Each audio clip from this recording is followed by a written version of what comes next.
Hey, what's up, Journey? Man, I gotta be completely honest with you as we get started with this video tonight.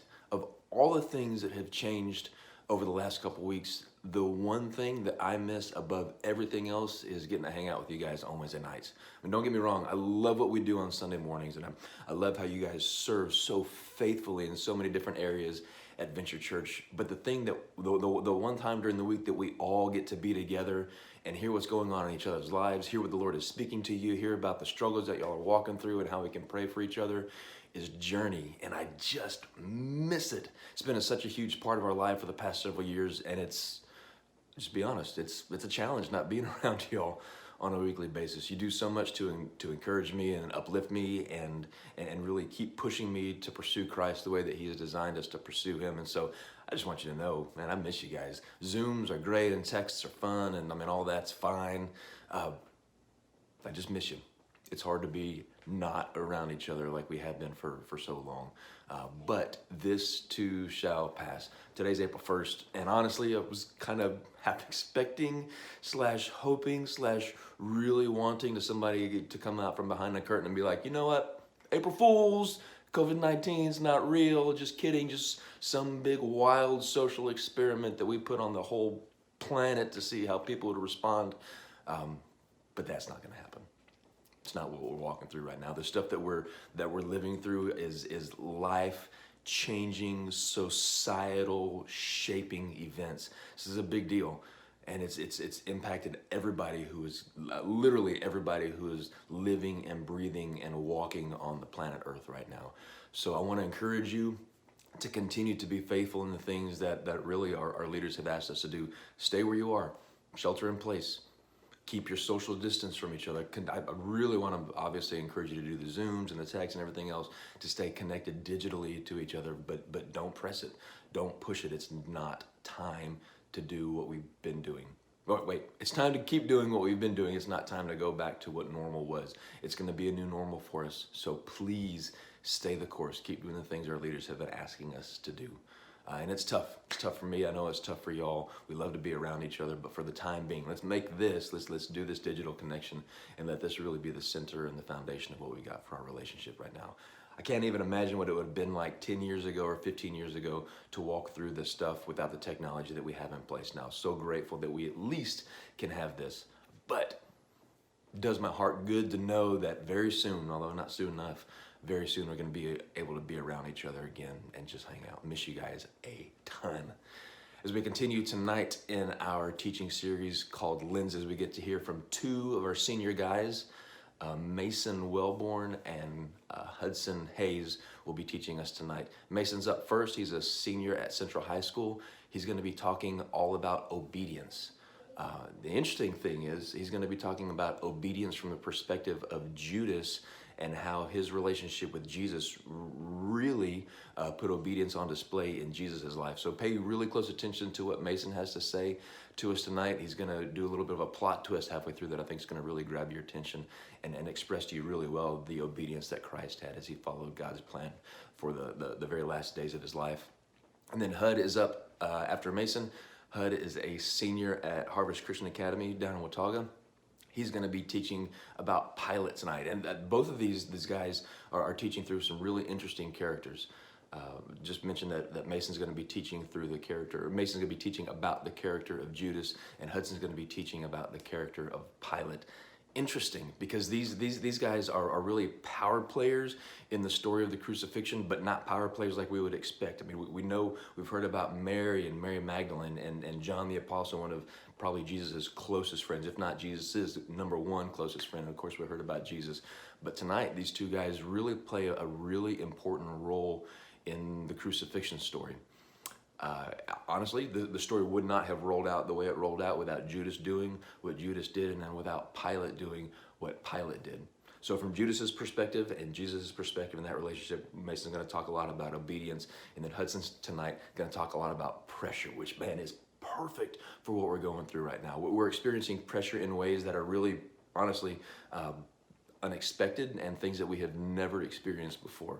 So pay attention really closely tonight. I think it's going to be a blessing to you. I really believe it's going to grow you in your relationship with Christ, and it's going to give you a new perspective on these two guys and how they walk with the Lord. So excited and so grateful for our GOAT team leaders and how they've led us through this teaching series. Honestly, blown away with what these ladies and these guys have produced these last couple of weeks. Very, very proud of them. So pay attention. Make sure your eyes are your eyes. Make sure your ears are tuned in. Make sure your eyes are tuned in. And I tell you what, one of the best things you can do is to text this YouTube link to some other people that you know that haven't listened in yet. I think they're going to be really challenged just in their perspective of what's going on in the world right now with what Mason and Hudson are going to talk us through tonight. So it's going to be a good one. Love you guys, miss you guys, and please stay tuned after the message. I've got another little announcement you're going to want to know about and want to participate in. So enjoy what these guys have for you tonight. Open up your word, listen closely, open up your minds and your hearts. Let the Lord speak to you and be changed. Love you guys. Enjoy what these guys have to say for you. Enjoy what these guys have to say to you. What's up, Journey? Thank you guys all for tuning in wherever you're watching, however you're watching. It really does mean a lot to everyone, all of us who have worked hard to put together these little mini sermons for you. So I'm just really hoping that y'all are all spending time with Jesus in this time and spending time in the Word, because I know that for me personally, the number one thing that keeps me away from God, keeps me out of the Word, is not having enough time. And I'm just kind of seeing this quarantine, this weird, strange thing that's happening in our lives. I'm seeing it as kind of a gift from God of time. The gift of time is what He's given us. He's given us all. We all have more than enough time to spend enough quality time in the Word and with Him. So I'm hoping that all of you guys are growing spiritually through this process, and you're all spending some good time with God. And if not, it's never too late to start. It's always a good time to start. But aside all that, I am Mason. I am a senior at Central High School. Hopefully you guys know me, but I'm here to talk to you today about Judas. So I guess I got the short straw on this. It's a pretty hard topic to talk about. But I kind of connect to Judas in that in 7th, 8th, 9th grade, I was trying to figure out like who I was and like what I liked to do. So I was in a play. I was in theater those years, and I was in a play about Judas called The Last Days of Judas Iscariot. It's a play about Judas in purgatory, and he's on trial to figure out whether he'll go to heaven or hell. And it's a very interesting and strange play, and it's a cool way to learn a little bit about Judas, but it's not very biblically centered or anything like that. It's not accurate to the Bible by any means. But even with being in that play and learning about Judas from that, I've learned that some of that is not super accurate to the Bible. So the only things we truly know about Judas' life is that he was born in Jerusalem to Simon and Cyboria Iscariot, that he was a disciple, one of the 12, and that he died at the age of 33 by hanging himself from an olive branch. So that's all we know about his life. And then another reason this is a pretty difficult topic to talk about is that, as you may expect, Judas is a point of controversy in the Bible. There are 2 points of contention about Judas, and one of which is whether or not he repented for the sin of selling out Jesus. In Matthew 27, verses 3 through 10, it talks about how Judas went back to the priests after Jesus had been collected and was taken to be crucified. Judas went back to the priests that he had taken the money from in the first place and tried to return the money because he was experiencing so much guilt for betraying Jesus. And knowing exactly what would happen to Jesus, he was experiencing guilt, so he tried to give the money back. The priests wouldn't take it because it was blood money, and in the rules, they aren't allowed to take blood money. So Judas just threw the money on the ground and then left and went to go kill himself, and then he hung himself from an olive branch. So the questions that are raised with that are whether or not Judas truly repented for the sin of betraying Jesus, and whether or not when he did hang himself, when he died, whether that was in Old Testament law or New Testament law. So whether or not he died after Jesus had died for all of our sins, so he was forgiven because he had Jesus in his heart, or whether or not, or if he was born in an Old Testament law, which of course is different. Uh, and so that's a point of contention why this makes it a difficult topic to talk about. So because of all that, the one way I saw best to present a relatable sermon to y'all is not through how we can relate to Judas, but how we can use Jesus' attitude toward Judas, and through Judas's role in the Easter story, which is very important. That can't be denied, whether or not we like it or not. It was a very pivotal part that he played in the Easter story. So we can see that Jesus displayed great obedience towards God, towards his Father, and towards the plans that he had. We see this because Judas and Jesus were friends. They were friends. Judas was with Jesus every day for 3 years, about 3 years, and so they walked together for every day for years. And Judas was, by all accounts, trustworthy. He was actually so trustworthy that he was put in charge of handling the money for the discipleship of Jesus. So he was the treasurer essentially for that. And none of the disciples really suspected a thing with Judas, except for John. In John 6:70, it talks about how John suspected Judas of stealing from the money, which is maybe maybe he did suspect that, or maybe he just, it's hindsight is 2020, and he knows that he will betray Judas, because of course John is written after all this happens, and Judas betrays Jesus. And so maybe he's just looking back being like, wow, I should have suspected him of doing something. But nevertheless, he was by all accounts a good person, and normal and like everything was normal with Judas being around Jesus, until he did decide to betray him, which in Luke 22 verse 3, it says, "Then Satan entered Judas when he went to the priests." So that's saying that he was a good person, and then Satan tempted him, and he fell victim to this temptation and went and sold out Jesus to the priests for, I just kind of want to emphasize this, what he did.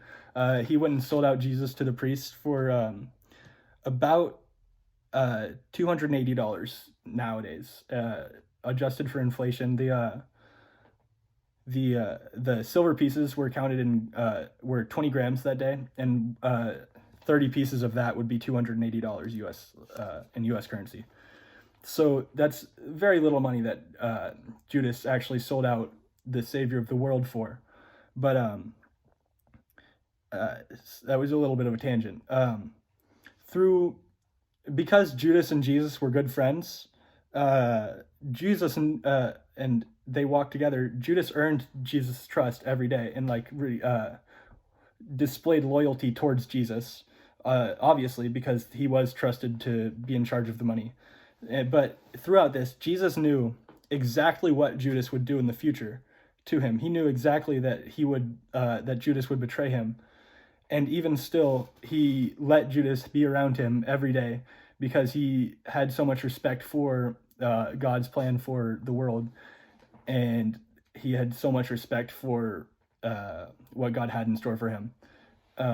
So obviously, we know that Jesus is hurt. Jesus is hurt by every time Judas shows some sort of loyalty and respect to Jesus, because, like, imagine if we had a friend that we knew in the end would stab us in the back, would sell us out for something, and we just let them hang out around us, and they just always were showing us loyalty of some sort, and then eventually they just stab us in the back. But if we knew the whole time, we would never let them get that close to us. We would never let ourselves be vulnerable and open to them. But Jesus still did. Jesus let himself still be friends with Judas, even though he was hurt every day by Judas essentially being friends with Jesus. And this shows that Jesus had so much respect and obedience, great obedience towards the plan that God had. We also see this obedience in the actual act of when Judas betrayed Jesus. Jesus was in the Garden of Gethsemane, and he was experiencing this medical condition called hematidrosis. Sorry, my camera keeps falling a little bit. It's kind of weird, this whole thing. But Jesus was experiencing hematidrosis, which is when you sweat blood because you're in such fear and stress that your heart rate goes above 170 beats per minute, and your blood vessels actually rupture under your sweat glands, so you literally start to sweat blood. So most of us, when we hear about Jesus sweating blood, we think, oh, that's just Jesus being God, like he's fully God and fully man. That's just Jesus being fully God and showing us that he is fully God by sweating blood, and like that's something that normal people don't do. But no, that's Jesus being fully man, and he's under so much stress and fear about what's going to happen that he's going to be tortured, beaten, and suffocated for hours on end upon the cross. That he's so scared of that painful experience that he's literally sweating blood because his heart rate is so high. And even through that, when Judas comes to betray him, that's while he's literally sweating blood. As Judas comes to betray him, Jesus says in Matthew 26, verse 50, Jesus says, "Friend, do what you came to do." And then Judas, of course, kisses him and turns him in to be crucified. So through Judas, through the betrayal of Judas and the ultimate hurt that Jesus is feeling by this betrayal, and through the fear that he has, Jesus is still so obedient to the plan of his Father that he lets Judas betray him, and he even encourages it. He says, "Friend, do what you came here to do," because he knows that it is what's intended by God. And so we can kind of learn from that obedience, just that we need to work on applying that obedience to our life. We may not know exactly what God's plan is for us. Of course, we can always try, but what we do know is we know his word, and we know that we have to be obedient to his word. And we find that in the Bible. And so, of course, in these trying times of being locked in the house at home, we know we have time to be in the word, so we need to be in the word, and of course then displaying the obedience that Jesus displayed when Judas with the situation that was put around him with Judas, the obedience that he displayed towards God. We need to be that obedient towards the word of God. So that's all I have for you. Thank you guys for watching, for listening. I hope you enjoyed this the fro and the fan for all these 12 minutes. It was fun. Thank you guys. Hey, what's up? It's Hudson Hayes, and I get the honor of sharing with you guys again. It's kind of crazy that it's again that they're letting me do this once again with you guys. I'm super excited. So if you've been keeping up, you know we're kind of doing perspectives thing with all the major players in the crucifixion. I get to share Pilate with you guys today. And I'm super excited about that because I feel like so many others, I knew this kind of like base level of Pilate without even knowing that it was just like scratching the surface. You know, he's this guy, this governor who was the one that the Pharisees brought Jesus to. He was the one who sentenced him to be crucified and beat him. But like I didn't know, like there was so much like history and so much more to Pilate before I got into this. So I'm super excited to share this with you guys. And there's a lot of information that I found, so I'm gonna try and go pretty fast, only hitting the important stuff. And I'm not really gonna be like citing too many sources. It's gonna be a lot of it in my own words, but if you guys want like more information, I'm gonna try and get a link out to you. This really cool video is like over an hour long. Just all this information, where it comes from, how we know it's true, and even the information that we don't know is true that people kind of make up. So to keep in this time, to not hold you too long, I'm just gonna kind of get started with Pilate. So this one's not recorded, but like where Pilate's from is believed by the name Pontius Pilate. The Pontius name came from like a southern part of Italy, and when it actually fell to the Roman Empire, and that family, that name was absorbed into like the lower class of the Roman Empire. The lower section of the high class. So he was like the worst of like the elites. So like here's the whole section of like the best, and here they're like barely hanging on to the bottom. So it's pretty wild that someone who's kind of considered like non-important to the elites but still is an important person can just get to like a position of governor and who has so much power and respect. So to understand how that kind of happened, you have to kind of understand the major players of the time. So Tiberius was the emperor during this is around the 20s AD, And Tiberius had been emperor for a while, and he was kind of getting tired of all the fighting, all the politics, and everything. So he's kind of setting into an early retirement, and he's pushing forward his most trusted people, his right hand men, to lead the Empire of Rome while he's kind of stepping back. And one of those people that he's pushing forward is this guy named Sejanus, and he's Tiberius's right hand man. And somehow it's not clear, but Sejanus and Pilate had known each other maybe from military service in the past. And it's recorded that they were both like very cruel towards Jews, very like anti-Semitic. So they might have had some relationship there. Maybe Sejanus knew that Pilate was gonna, push his anti-Jew agenda with him.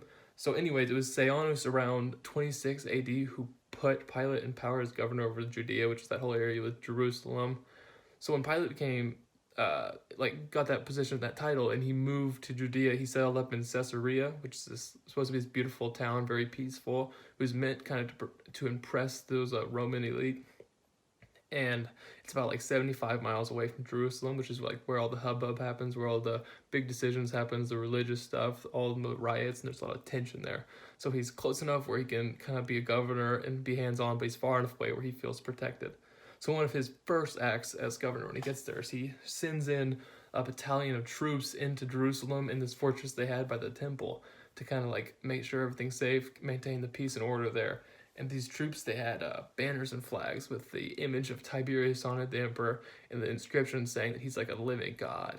And the people of Jerusalem, the Jews, they're not happy with this because there's laws against like no image of a man there. And they're also like, he's not the one true God. Like, that's not right.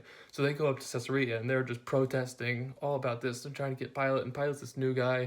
So they're like, listen, no, you're the new guy, but like, this isn't cool. You gotta get rid of this. So Pilate, trying to be tough, he just got in there trying to demand some power. He's like, y'all better like get out of here. I'm gonna kill you guys. Like, calm down or I'll kill you.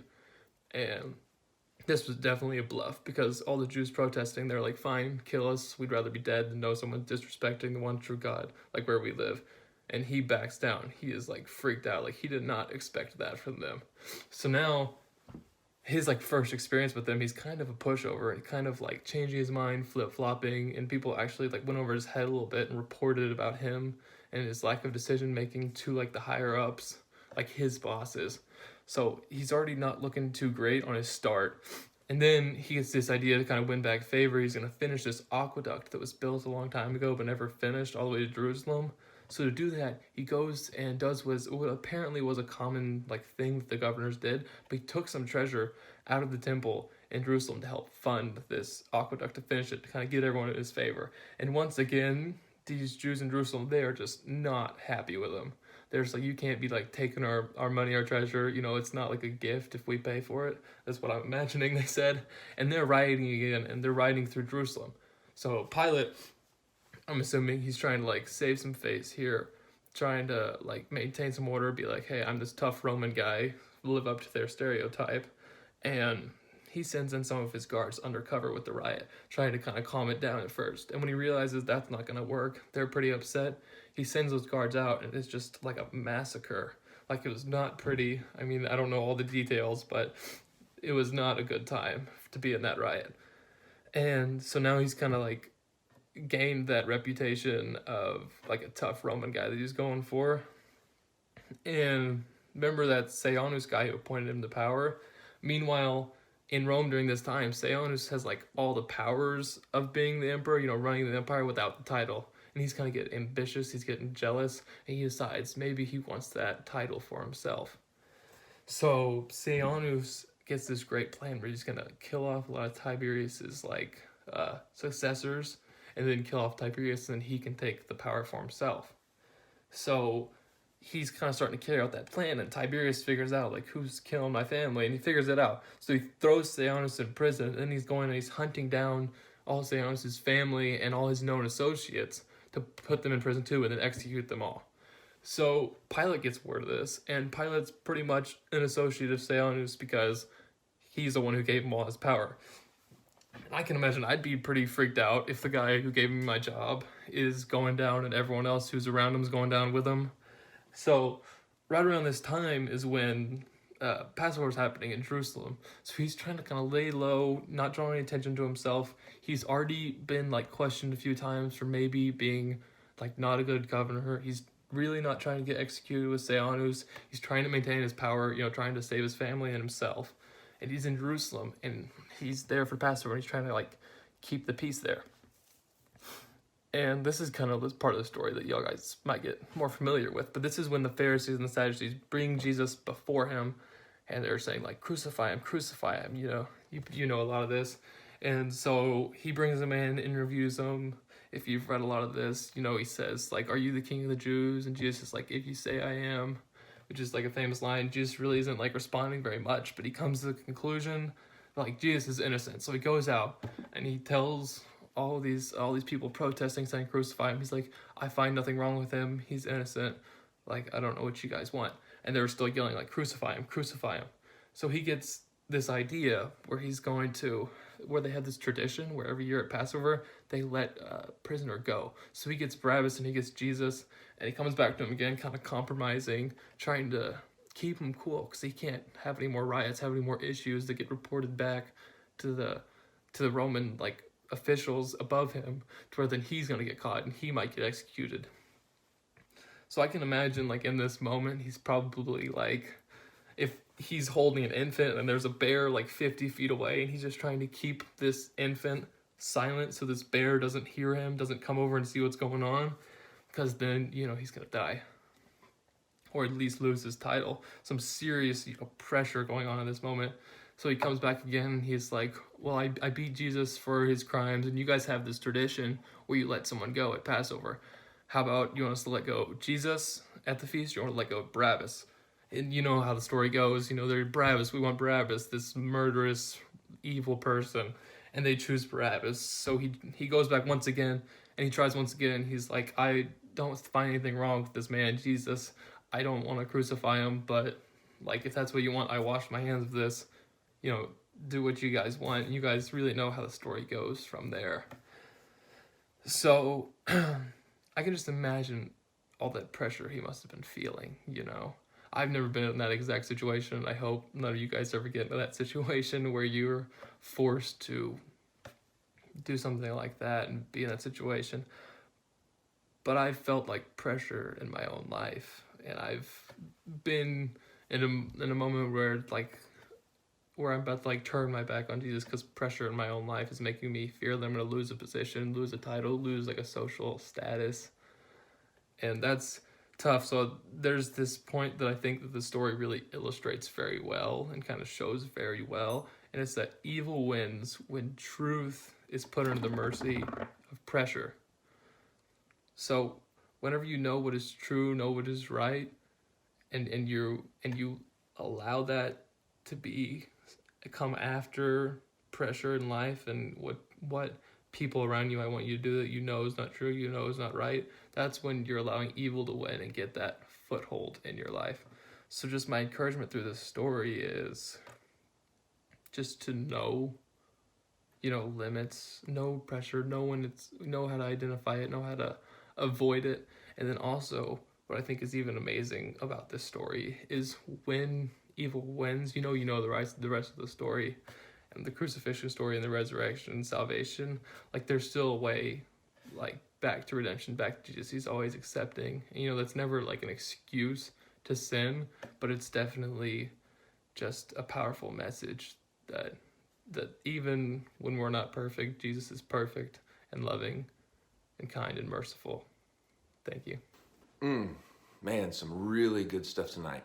So it's interesting from what Mason was talking about and the real, the perspective of obedience in Christ. Obviously, Christ's life was the prime example of obedience. But you think through these last hours of his life and the masterclass that Christ put on to obey God's will for his life above all, literally above all else. Amazing. Mason, thanks so much for teaching us through that. And Hudson, with Pilate, this concept and this picture of pressure, and this guy who was in a spot that he had never been in before, walking through some days that he had never walked through before, and received pressure upon pressure upon pressure by the people. Listen, we're in a season right now where everything is changing. Nothing, nothing's going to be the same. We as the church, though, in this have a really prime opportunity in this season to be normal. So much is changing. There's nothing that's normal. We as the church really have the opportunity to be normal.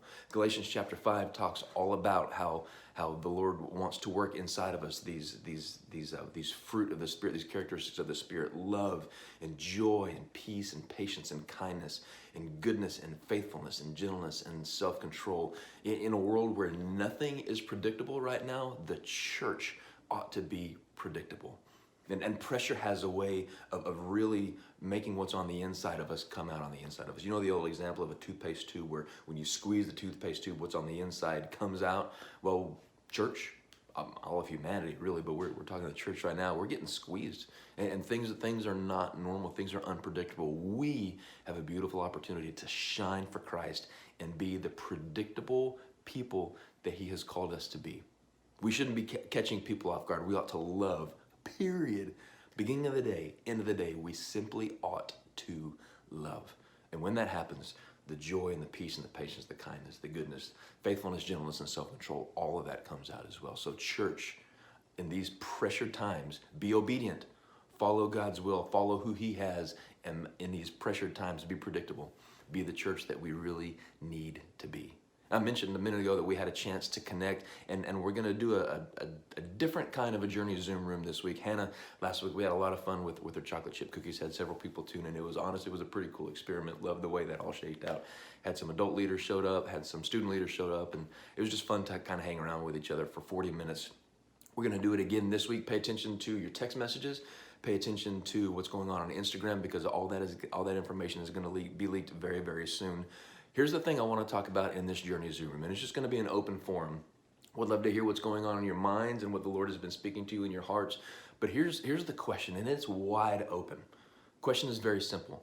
How do you think that COVID-19 long-term is going to impact society?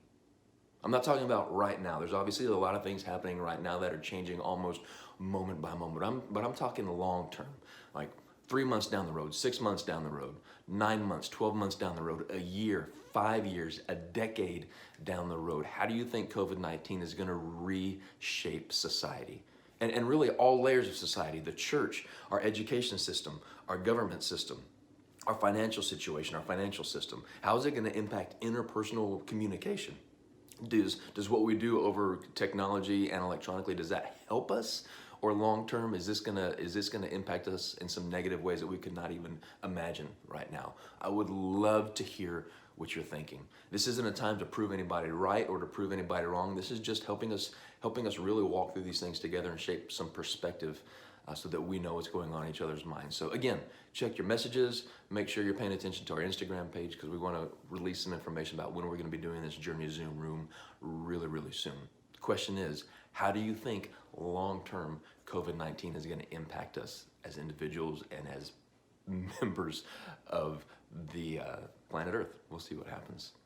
Love you guys. Miss you deeply. Miss you greatly. Can't wait to be around you again. Again, social distancing of prime importance. Staying in your house of prime importance. Listen to the authorities. Don't press it. Stay where you are. Do what everybody's asking you to do and play your role in that. Love you.